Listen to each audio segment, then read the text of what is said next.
life. Kim, what need? Janma bihi. With births in a higher species, like the demigods and the heavenly planets. 2. But aparai, not superior. Api, indeed. Amushmin, in the next birth. Na, not. Yot, which. Rishikesha Yasha. By the glories of the Supreme Personality of Godhead, Rishikesha, the master of all senses. Krita Atmanam, of those whose hearts are purified. Maha Atmanam, who are actually great souls. Va, of us. Prachura, abundant. Samagamaha, the association. Translation and purport by Srila Prabhupada Ki Jai. Translation, King Rahugana said, this birth as a human being is the best of all. Even birth among the demigods and the heavenly planets is not as glorious as birth as a human being on this earth. What is the use of the exalted position of a demigod? In the heavenly planets, due to profuse material comforts, there is no possibility of associating with devotees. Purport, human birth is a great opportunity for self-realization. One may take birth in a higher planetary system among the demigods, but due to the profusion of material comforts, one cannot gain release from material bondage. Even on this earth, those who are very opulent do not generally care to take to Krishna consciousness. An intelligent person actually interested in getting free from the material clutches must associate with pure devotees. By such association, one can gradually become detached from the material attraction of money and women. Money and women are the basic principles of material attachment. Shri Chaitanya Mahaprabhu therefore advised those who are actually serious about returning back to Godhead to give up money and women in order to be fit to enter the kingdom of God. Money and women can be fully utilized in the service of the Lord, and one who can utilize them in this way can become freed from material bondage. Satam prasangan mama virya samvido bhavanti rit karna rasa ayana kata. That's Bhagavatam 3:25-25. Only in the association of devotees can one relish the glorification of the Supreme Personality of Godhead. Just through a little association with a pure devotee, one can become successful in his journey back to Godhead. Srila Prabhupada Ki Jai.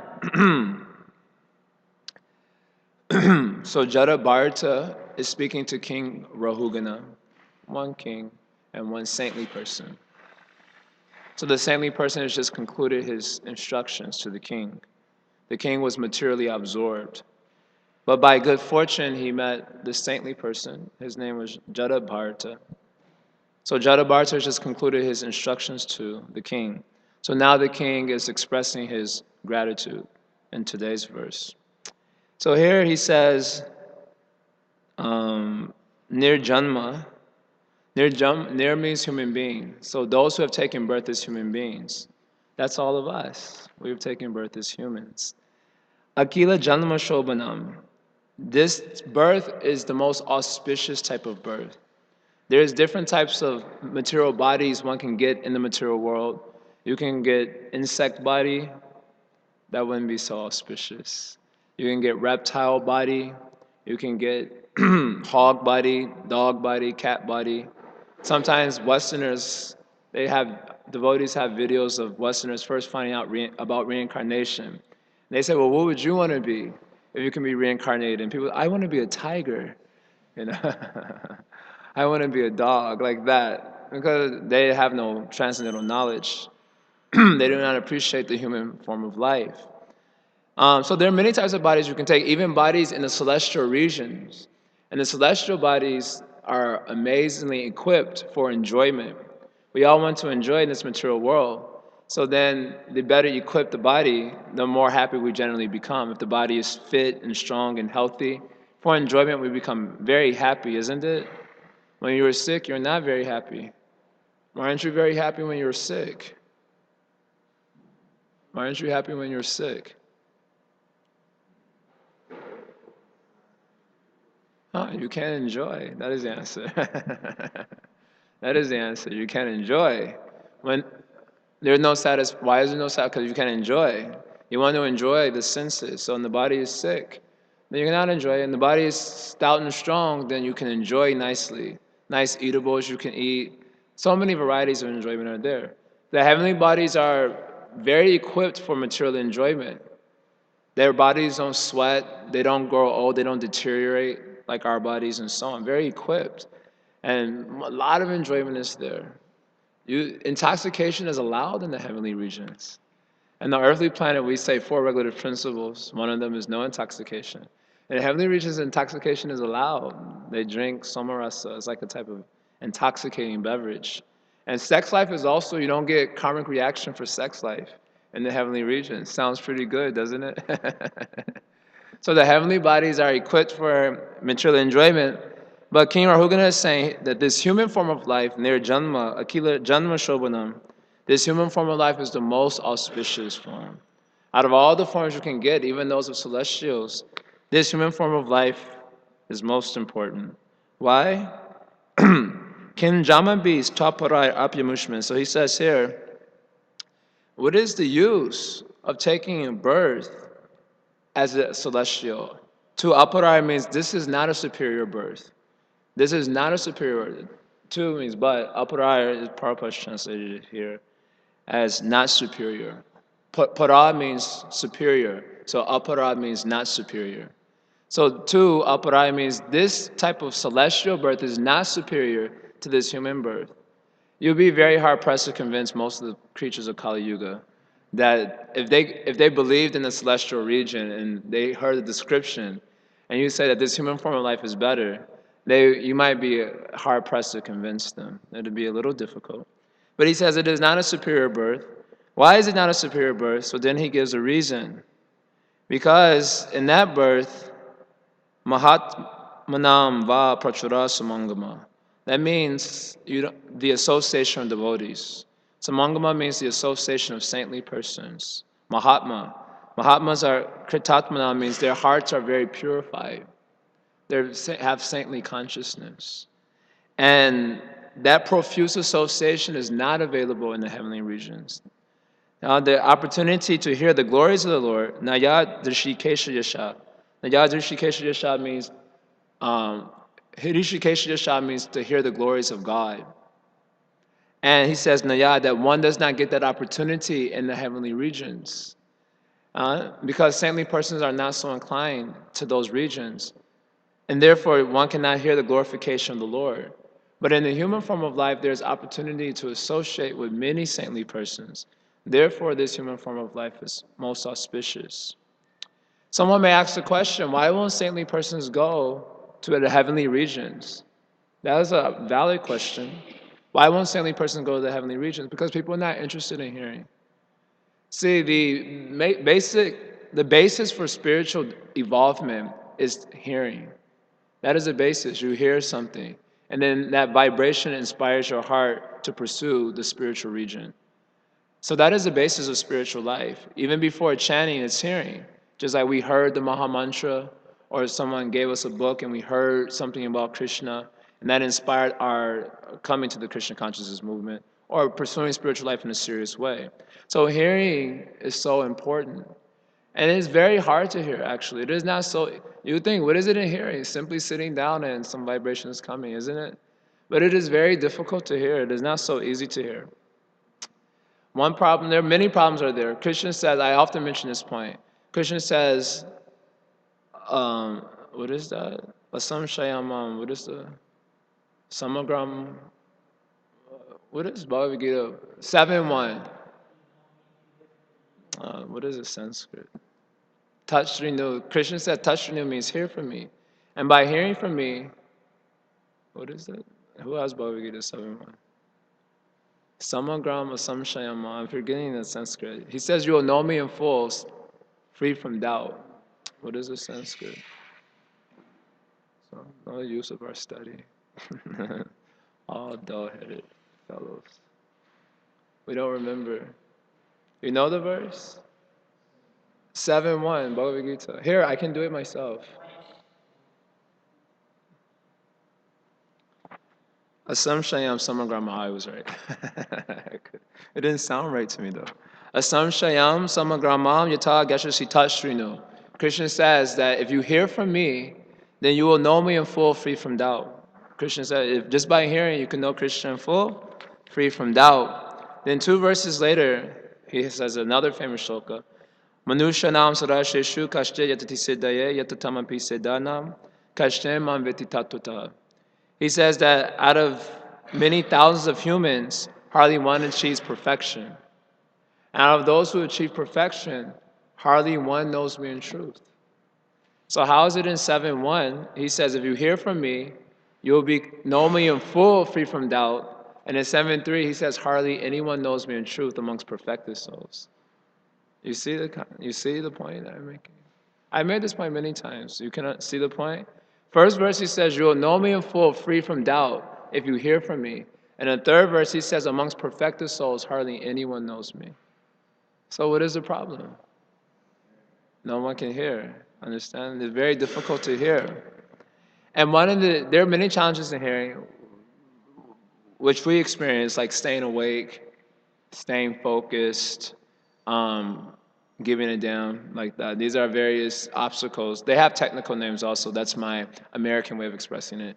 They create obstacles in hearing, but one main obstacle is opulence. When one is able to enjoy opulence, he doesn't want to hear anything because he thinks he knows everything. What is another verse from King Kunti's prayer? Jamaishra Yashuta Shribir, Edamanamadapuman, Na by Arhati Abidatum Vai, Twama Kinchana Gocharam.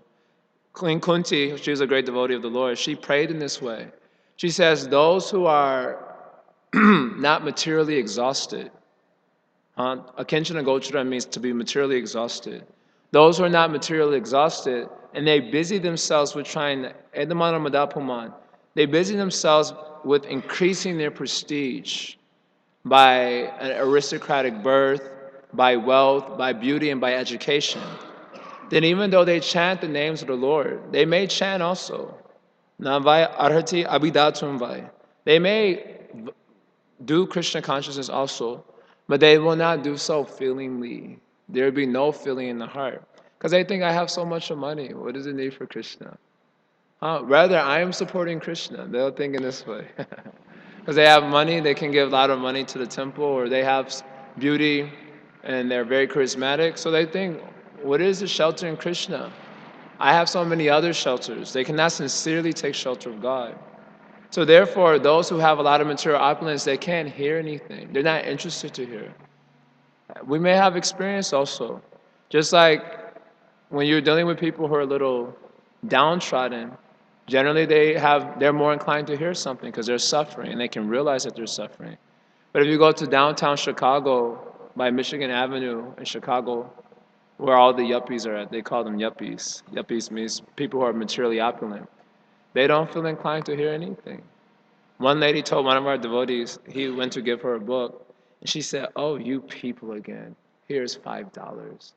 And like threw it at the devotee. So puffed up. She does not know that she is also going to die just like the rest of us. But she is thinking she's invincible. So this is the tendency of those who have material opulences. So here, King Rahugana is saying that the great souls, the opportunity to associate with great souls in the heavenly kingdoms is not so profuse because no one wants to hear, so therefore they don't go to those places. In other words, saintly persons are inclined to go to places where people are inclined to hear something. This is a fact. Even Lord Chaitanya, he left Navadvip because people were not favorable to hear. Prabhupada writes that in the purport also. Sri Chaitanya Mahaprabhu, he was staying in Navadvip. But everyone in Navadvip was puffed up because everyone was very learned. When you're very learned, you become very puffed up too. Big vocabulary is there. You can be real to your own self also, and you think that is a very good thing also. So when someone is very learned, they're so proud. So in Navadvip, everyone was very proud. So Lord Chaitanya left Navadvip and went to, well, first he went to South India. This comes in chapter 7 in the Madhya Lila. He went to preach in South India because in South India they were more favorable. So saintly persons are inclined to go to those places where people want to hear something. And where there's no one to hear, then they will go to some other place where people are inclined to hear. So in the heavenly regions, because people are accosted, they're actually accosted by material opulence and therefore uninclined to hear. So saintly persons do not go there. But in human form of life, the enjoyment is not so intense. So you find more living entities here inclined to hear. And therefore the opportunity to associate with many saintly persons is available. So far so good. It's an easy point. It's an easy message. So then the value of the human form of life is achieved by association with devotees. This human form of life is very important out of all the species. Nirdeham adyam sulabam sudurlabam plavam sukalpam gurukarnadharam. It says that this human form of life is compared to a boat that is designed for a specific reason. Every body has a specific reason, specific type of enjoyment available. If you want to sleep 6 hours or as 6 months, Jai Kesha will say, if you want to sleep 6 months and wake up refreshed, then you can take birth as a bear. A bear can sleep 6 months and wake up refreshed. If we sleep more than 12 hours, then you become diseased. If you want to enjoy a lot of sex life, then you can take birth as a pigeon or as a rabbit, monkey, etc. If you want to enjoy a lot of sex life, then you take one of these bodies. So every body has a specific design. If you want to go scuba diving 24 hours a day, then you take a fish body. Why human bodies should do scuba diving for so many hours? So these different types of bodies are equipped for a certain type of enjoyment. So what is the human body equipped for? So the human body is equipped for self-realization. Plavam sukalpam. And it has this, it's compared to a boat, Guru Karnadaram, and it has a spiritual master as the captain of the boat. You need, if you have boat, but you have no captain, then what is the use? Isn't it?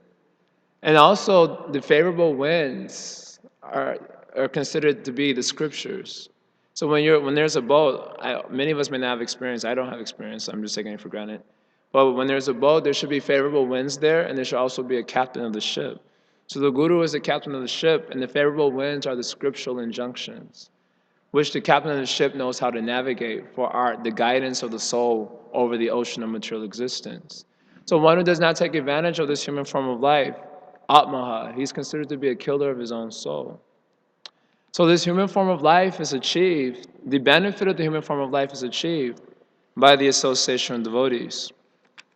I got this canto, another verse by the King Nimi. He was speaking to the Navyogendras. Navyogendras, when they arise from the sky, they were flying. Those things could be seen that time. And when they arrived, he began to glorify the association of devotees. And he said, Durlabho, Manusho Deo, the human form of life is very rarely obtained. Believe it or not, the human form of life is very rarely obtained. Dehinang Kshanabanguraha, and it can be lost at any moment.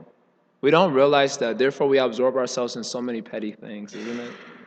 We don't realize that death is right around the corner, so therefore we busy ourselves with many petty things.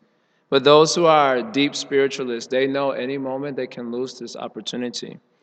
So human form of life is very rarely achieved and it can be lost at any moment. Tachapri durlabam manye, but even more rare than that. What is more rare than the human form of life? You don't know? You can catch the gist of my discussion, no? Association of devotees, Vaikuntha Priya Darshanam. To get the association, the darshan of devotees, that is even more rare than this human form of life. King Nimi is speaking that this human form of life is benefited when one associates with devotees. Understand? Is it a very difficult thing to understand? Is it a very complicated philosophy? Human form of life, you get benefit when you associate with devotees. Is there any confusion? Any ambiguity? So there's a simple point. Next verse. Ata atantikam kshe mam prichama bhavato anaga. This is a very nice verse. Samsari smin kshanardopi satsanga shivadir nanam. Everyone should learn these verses. These are very beautiful verses. This verse says, King Nimi is continuing to speak to Navyogendras. He says, O sinless one, anaga, O sinless ones, because pure souls are completely sinless. Atanti kam kshemam prachamo. I therefore ask you, because getting this opportunity is so rare, I ask you, what is my highest good? Very good question. What do we ask the devotees when we meet them? Anyway, that's a very good question. We should follow the example. Atatantikam kshemam prachama. I'm asking you, O sinless one, what is my greatest good? For even half a moment's association with devotees, asmin kshanardopi, even half a moment's association with devotees, satsanga shevadirdanam, is a priceless jewel for any man. Shevadir means like a chintamani stone. Or, I don't know, we can't relate to chintamani stones. Shevadir means like diamond. Suppose you're walking on the street in Rajas Park. This will never happen, but suppose you're walking, because Rajas Park is Rajas Park. But suppose you're walking in Rajas Park and you see like a gigantic diamond just lying on the ground. What happens to your consciousness? What happens to the consciousness? You think, let me give it to Krishna, right? First thought, very first thought that comes to mind. Anyway, whether you're thinking, let's give it to Krishna or let me pocket it for myself, immediately you grab that diamond, isn't it? You don't wait to see if it belongs to anyone. No one is there. Immediately you grab the diamond, isn't it? If you see a jewel, a big, gigantic diamond lying on the street, first thing you do is grab it, isn't it? If you have any brain substance, that's the first thing you do. Okay, I'll find out who it belongs to later, but first things first. You grab the diamond, isn't it? So he says, Satsanga Shevadira, this association of devotees is like a priceless diamond. So if you are intelligent, you will immediately grab the opportunity. If you have any brain substance, unfortunately, Kali Yuga brain, not much substance is there at all. Prabhupada says our brains are made of cow dung, or BS. That's a fact. If we are intelligent, satsanga shivadir nirnam, immediately you grab that opportunity. So many lifetimes we're taking birth as a hog, birth as a dog, birth as a cat. So many useless bodies we're taking. And then in so many human forms, we've wasted so much time. And in this life itself also, we wasted much time before meeting devotees, isn't it? So many years have gone by in just mindless sense gratification or just bewilderment. Years are spent in bewilderment, not knowing what to do. Now, rare opportunity has come. If I have any brain substance, like Madhavendra Prabhu used to say, 3 brain cells, he used to say like that, right? 3 brains, then immediately you grab that opportunity because it's a priceless jewel. So then commentary comes, is very beautiful. It mentions in the commentary, when some guests are coming, first thing you do, you might ask them, how are they doing, right? That's our general conventional way of dealing with each other. How are you? Isn't it? But King Nimi did not want to ask them that because he said, you are the source of wellness for others. So how can I ask how you are doing? You are the source of well-being for others. So they didn't want to ask that question. And then they didn't want to ask, how is your business going? So that may be, amongst materialistic persons, they may ask, how is your business going? But he didn't want to ask that question either because their only business is to show compassion to the conditioned souls. So there's plenty of business for them in this material world. So then Vishwanath Thakur brings up another interesting point. Well, why did he immediately ask them, what is my greatest good? At least he could have sat them down, offered them some water, let them kind of refresh and relax first, and then start asking all the heavy philosophical questions. Generally, if a guest is coming, you don't open up with a heavy philosophical question. They would just arise to, what is my greatest good by which I can transcend birth and death? Can I sit down, please?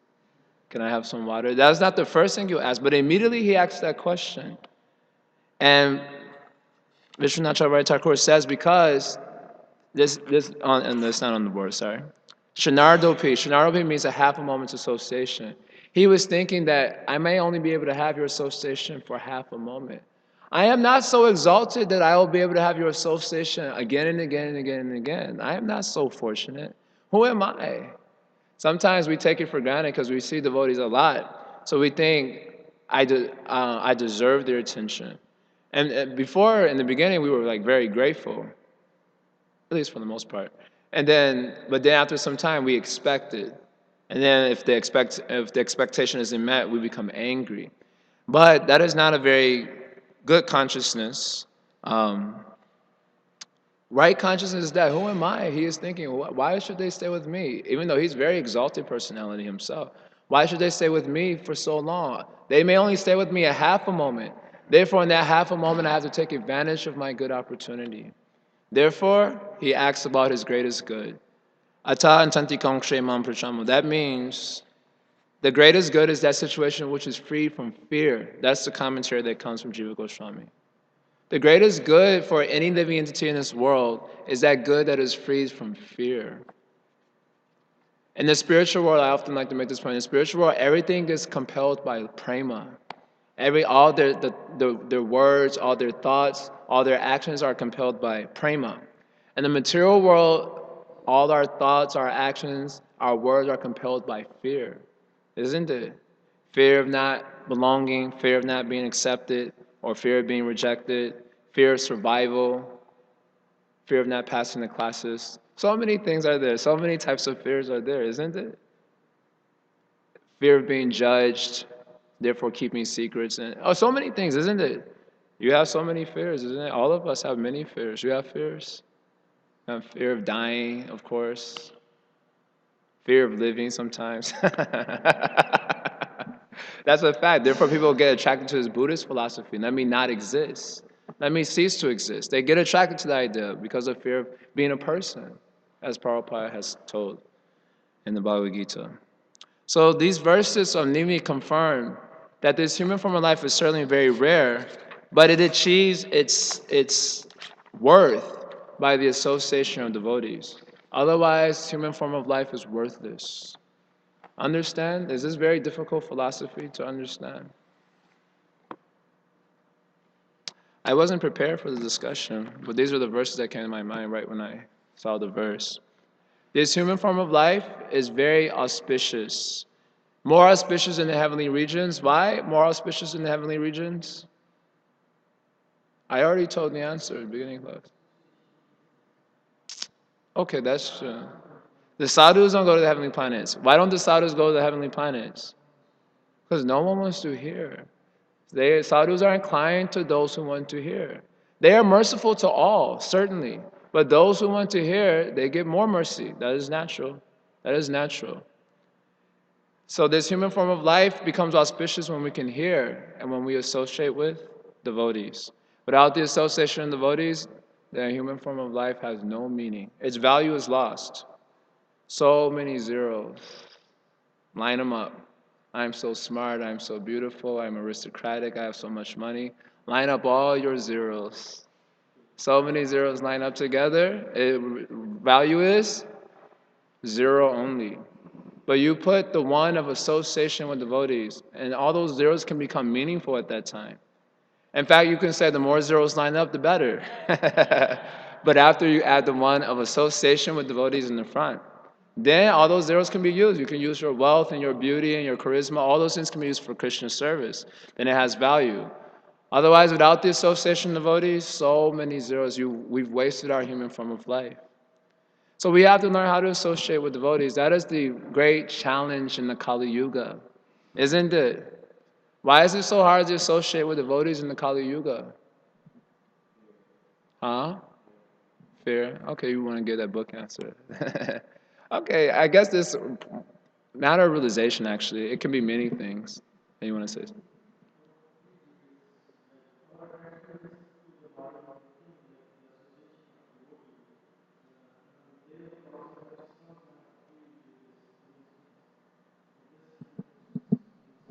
Okay, that's also in line with the fear point, and it's in fear of being judged. The reason it's hard to associate with devotees is because we have no humility. This is difficulty in Kali Yuga. Everyone's so puffed up. Damba. Damba is the first quality of a demon. Krishna mentions in the Bhagavad Gita chapter 16.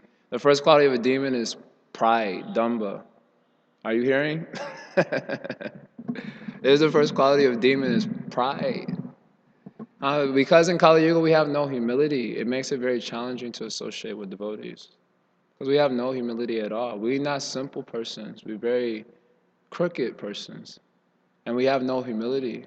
Not a scent of humility can be found. Simply we say Chinada peace China, and after that we do something proud. This is the unfortunate situation in Kali Yuga. Because we have no humility, we give a lot of value to our sensual analysis of devotees. Isn't it? Oh, I'm seeing so many things I'm seeing. 1, 2, 3, 4, 5. So many faults. How can I associate with him? He's not faultless. Oh, he's not faultless. No, only I am faultless. No humility at all. And the lack of humility means that when we hear we have 4 defects, that is supposed to inspire humility in the heart.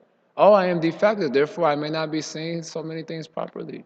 But no, we have so much faith in our sensual analysis, isn't it? And we always understand what others are thinking, how they're analyzing us and judging us. We never think that maybe I could be incorrect. And once we get catch the the conception, then we find all the data points to confirm that it's true. We possess no humility at all. Therefore, association is very difficult in the age of Kali. Understand my point? Human form of life becomes valuable only by the association of devotees, but because we lack humility, it is such a challenging thing in the age of Kali. Mahaprabhu is taught Trinadapi Sunichena Torori Vasayushana Amanena Manadena Kirtanaya Sadahari. If we want to constantly be engaged in chanting the holy names of the Lord, then we have to be more humble than a blade of grass. The reason for saying more humble than a blade of grass is because grass can't protest. Right? If you step on some grass, it's not going to protest. But we can protest. So to be more humble than a blade of grass means even when there's tendency, even when you're in a provoking situation, you take the humble position. Very difficult. One has to learn how to become tolerant like a tree. Tolerant of one's own anarthas, tolerant of the anarthas of others also. Otherwise, you will judge them for their anarthas. So one has to become tolerant. Just like you may say, oh, bad smell is coming from his body. Just like if you're in the hospital and everyone is diseased in the hospital, isn't it? Everyone is diseased in the hospital. Everyone's messed up. That's what the hospital means. Everyone is messed up, isn't it? So then if you're in the hospital because you're also messed up and you say, oh, bad smell is coming from your body. Then you say, look at you. You have so many open wounds on your body. You think bad smell is not coming from your body? But you point, oh, bad smell is coming from your body, as if you're okay in the hospital. So one has to be tolerant. And one has to be prepared to give respect to all others and not expect any in return. This, by far, is most difficult. At least generally we have a mode of goodness. If I give respect to others, they should also give respect to me. Isn't it? At least that much should be there. But giving respect to others without expecting any in return. In this way, if you cultivate these qualities, you can associate with devotees.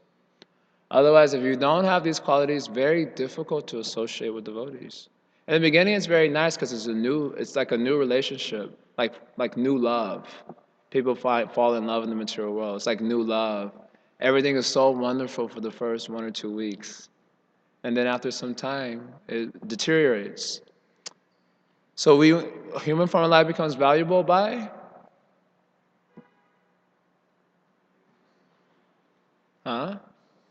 association of devotees. Why are you looking bewildered?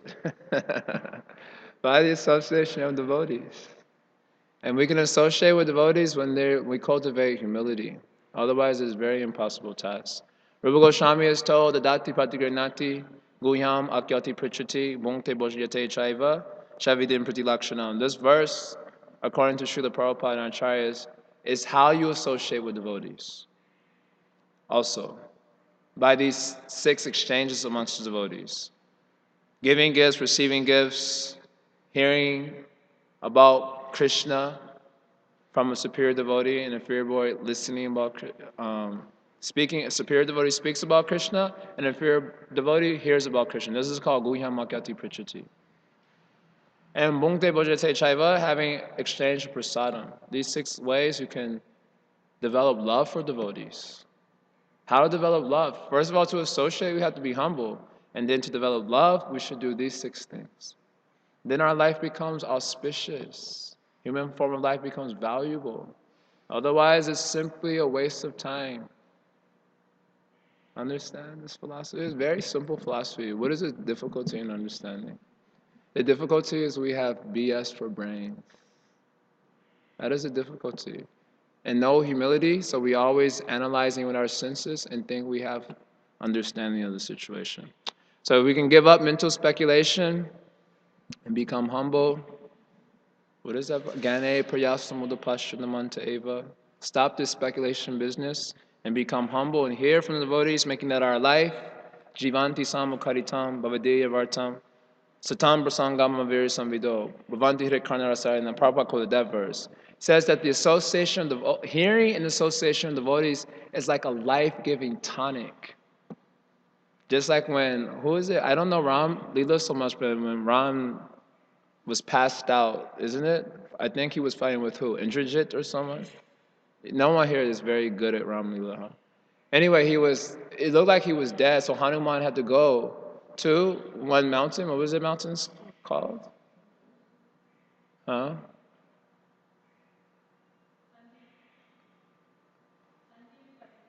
Okay, I can't pronounce that.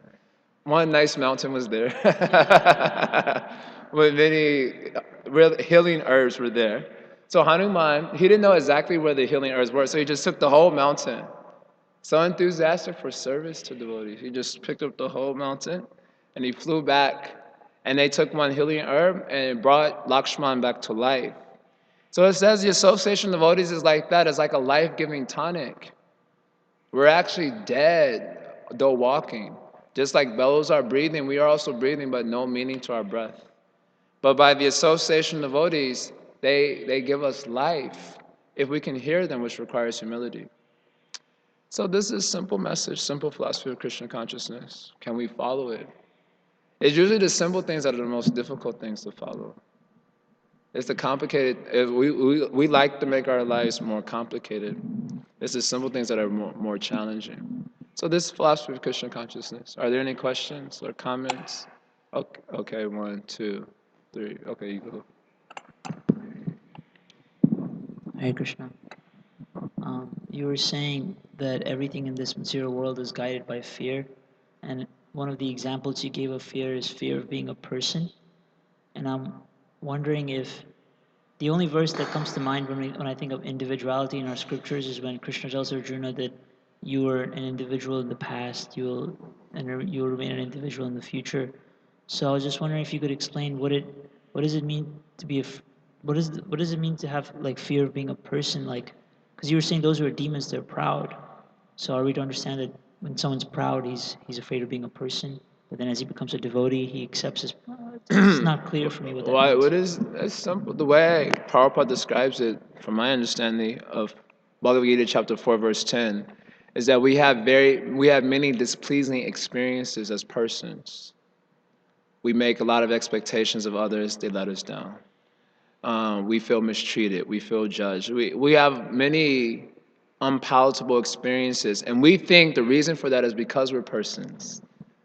We never think it's because I have a false ego or because I'm in the material concept of life or I'm seeing things improperly. Those things don't usually come. Because I'm a person, this is why this problem is. Therefore, better to be a non-person.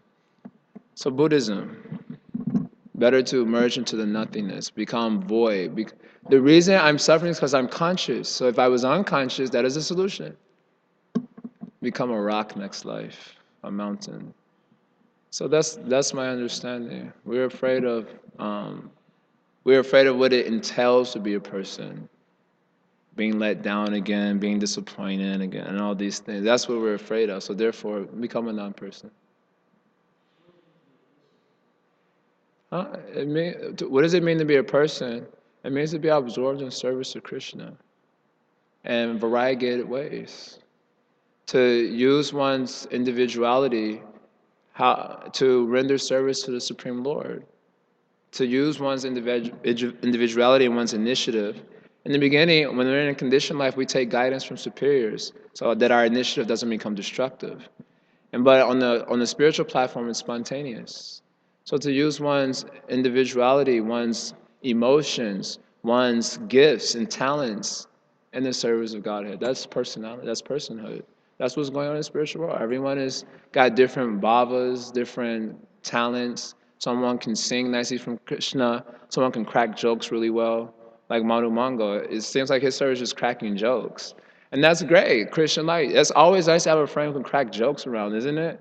Sometimes when you're feeling melancholy, you have a friend who can crack jokes. That's a great facility. It's a great facility because laughter is so medicinal, isn't it? Laughter is so medicinal. When you're really down and someone can make you laugh, it's very medicinal. So it's no wonder that Krishna has a lot of jokesters around him. He himself likes to joke around all the time, and his friends are expert at joking. So some are expert at joking, some are expert at playing the music, some are expert at dancing, and they use that for serving Krishna. This is personhood. We in the material world we use all our talents to seek service from others. So it's very disappointing because no one is ever satisfied. Their senses are so lusty that they're never satisfied. So we use our gifts, our talents, and our abilities to seek the appreciation of others. And when they don't give it to us, then we say become a non-person. But in the spiritual world, they're using all their gifts and talents for the pleasure of Krishna selflessly, and they're totally ecstatic. This is the essence of personal existence.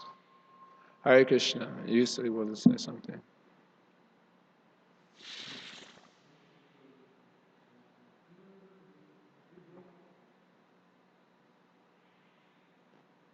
Since we do not have any genuine humility, we associate in pretension and we incur offenses. So how we should seek, how we can be regretful of living an offensive life in the association of devotees. How can we be grateful? Yeah. How Regretful. regretful. Regretful. In what, how we can be regretful for living an offensive life in the association of devotees. How to be regretful to give up offense. That's what the. Right, How I okay. can Being seek regretful of that. forgiveness. Okay, understood.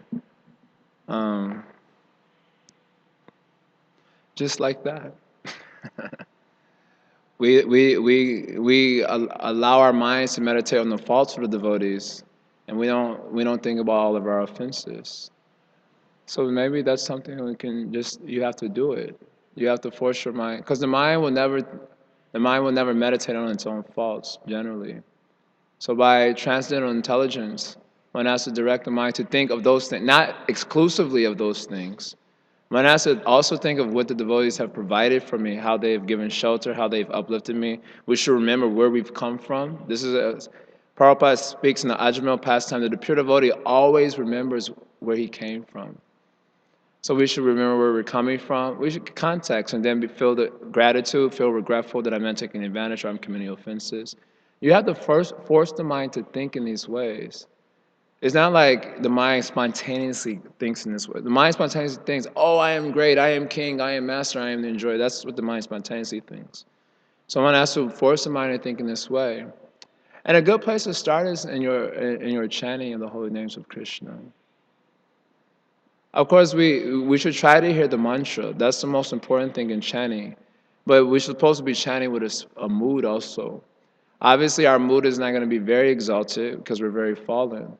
So we can chant in that spirit that I'm so fallen, I need help. And to meditate on the offenses I've committed and to feel regretful can help deepen one's approach to chanting, or at least one's attempt to call out the holy name. If we try, of course we don't try. We're lazy in the department of forcing the mind to develop healthy contemplations. But it's nothing to it but to do it. We used to have a saying like that. There's nothing to it but to do it. A lot of these how to do questions, just do it. What are you waiting for? Just do it. What's stopping you? Nothing's stopping us as such. Okay. Anyone else who wants to have something? No? No? Uh,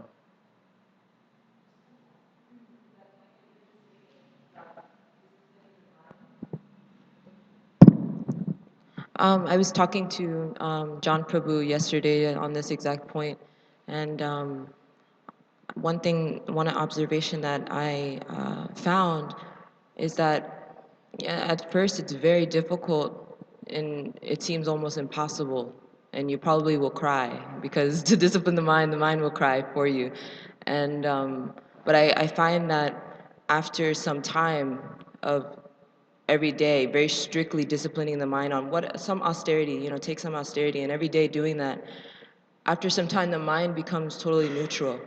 It like calms down. It doesn't do the same things it was doing 4 or 5 months ago when you really discipline it. And so I think that's very hopeful for devotees, because at first it seems like, wow, this mind is like wild. But then once, after some time of just strictly disciplining it, you get to a point where you're like, oh, my mind is not no longer, thinking of all this nonsense, or at least it's not thinking of it all the time. It'll come up occasionally, of Only course. 3/4 of the day. Yes, and so it starts to become your friend, and over time, I mean, what I'm hoping for, what I'm seeing for the future for myself and for other people who are disciplining their mind, is that in the future, your mind will actually be reverting back to chanting. It'll start to chant spontaneously, or it'll start to think about Krishna spontaneously, or like what kind of services it wants to do, or these desires. So there's great hope for all of us, I think. Because my mind is still very wild, but I practiced some austerity for some time, and I realized, wow, it's doable. It's not impossible, especially with chanting. Yes, that's that's right. Okay, anything else? Scanning, 1, 2, 3, scanning, scanning, scanning. Okay, Srila Prabhupada ki Jai.